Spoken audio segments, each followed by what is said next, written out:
And as these beings start to materialize through my wall, they start to dance and they're saying, Theo, Theo, we love Theo, where's Theo? Hi there guys, Megan Ryan, JC Ryan, James Cropper, and in today's video what I want to be talking about is an astral projection experience that I ended up experiencing a couple of weeks ago, whereby which I slid out of my body and ended up encountering my daughter's imaginary friends. I say imaginary parentheses because they ended up actually being quite real. But before I talk about that story, I would just like to mention that you can now sign up for our upcoming webinars over on ryancropper.com, because over the next couple of months I'll be teaching you how to leave your body, how to develop telepathy, how to activate Kundalini, and how to interpret your dreams, including numerology, numbers that you're seeing like 1111, 444, and 555 on a daily, weekly, or monthly basis.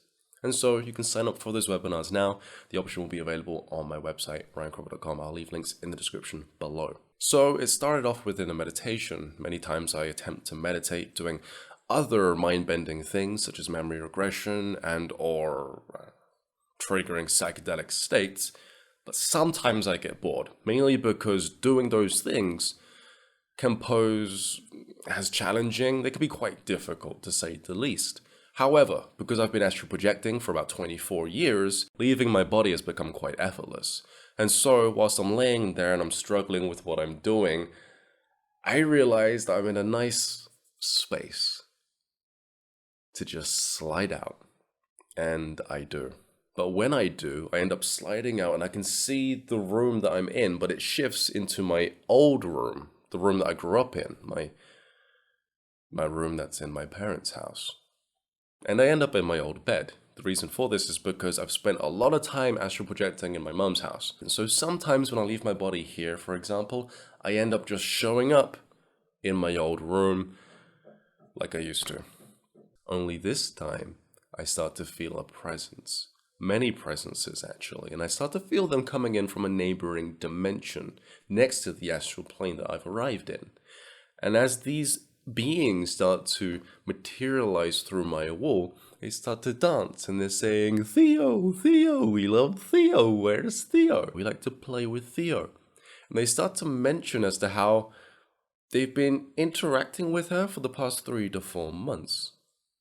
Now, this makes a lot of sense because sometimes when we're changing her, or when she's in the room and we're at the other end of the room, we can see her laughing and smiling and looking at things in our bedroom. And so this creeps Sherazade out quite a bit. Me, I'm like, okay, she's already made connections to the spirit world. And it all feels very nostalgic. Now, the reason as to why I titled this video Meeting My Daughter's Imaginary Friends isn't because they came from my daughter's imagination. No. Beings in the astral plane have the tendency to read the minds of children and then to change their appearance so that they come across as more pleasing, less threatening to the child that they're approaching. And so in a sense, they're creating their form out of her imagination or out of children's imaginations. But that doesn't mean that they're not real. It doesn't mean that they can't think. It doesn't mean that they're not sentient. It doesn't mean that they wasn't at one point something else before they decided to take on a different form. And so my daughter's imaginary friends are quite real. Now, this is quite hilarious because she's only been around for 5 months.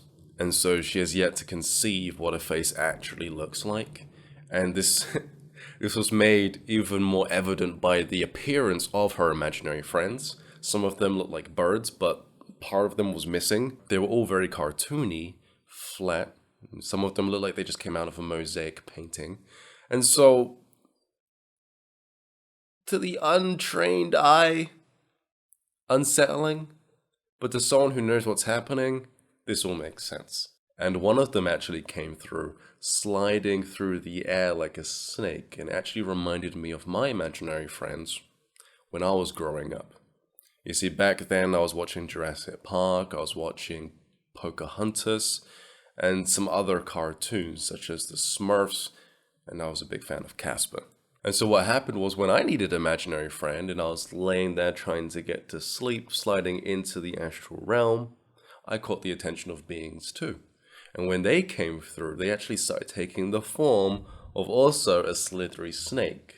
It looked like a slithery snake simply because it started to depict its form as the helix of DNA that shows up in Jurassic Park.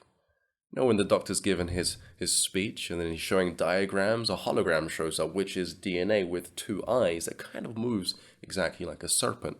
And so my imaginary friends started off like that, but then they changed. Well, this particular one changed into the face that you see in the tree during the movie of Pocahontas. And as the months went by, it even showed up as a little worm, and it would slowly crawl up to my pillow, then I would fall asleep until eventually it set as a glowing Smurf. It kind of mixed the Smurf shape with Casper and a little bit of slime out of Ghostbusters, and that was my imaginary friend, finally set.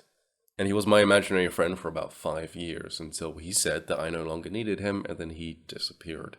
He actually spread out into little tiny molecules, and then those molecules shook in the air and became the static that most of us see when we're trying to go to sleep and we look around in a dark room with our eyes open. And so being a father now and being able to interact with my daughter's imaginary friends, I hold this experience quite close to my heart because this is pretty special. Now, it didn't end with just the 4 imaginary friends that would come through in my old bedroom telling me as to how they loved my daughter, Theo. No, there was more because they disappeared because they didn't like another one. And as they vanished, this other one materialized and stood up. He was quite tall. He looked like a fox, but he kind of looked deformed in that he had some characteristics of a human or humanoid shape with the characteristics of a fox, be that he had long arms like a human, he stood upright, he had 2 legs, but he was all furry. Now he had the ears, he had some fur here, but then he went to skin and his teeth were kind of all messed up. I read him. I felt like he was kind of low vibration, but not too low vibration, you know?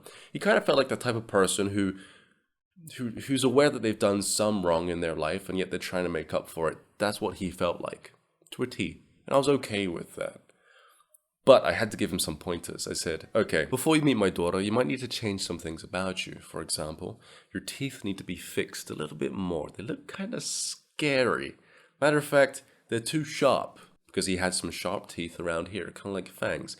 It's like flatten them out a little bit. And it was like, why? I was like, because that's kind of threatening to people, including myself. Just kind of shave them down a little bit more. And your ears, bring them back. Matter of fact, just try to look like a human, because what you're going for here is too unsettling. At first, I was met with a little bit of resistance, but then he kind of softened up and thought, okay, and then he started to change his form. He also, I swear, he got a little bit happier too. I guess maybe he started to look like the form that he used to appear as when he was alive, because I had a deep feeling that he was human once, and that he found himself into the astral plane, and he was trying to make himself look like something else, desperate for some form of communication. So, that's gonna be about it, guys. He looked at me, did a very good job, but then I faded back into my physical body. There is a little bit more, though.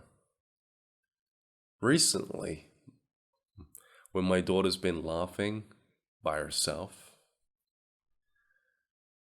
she looks at me as if she knows that I know who it is that's in the room.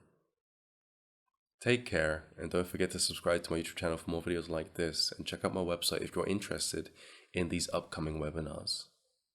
Peace.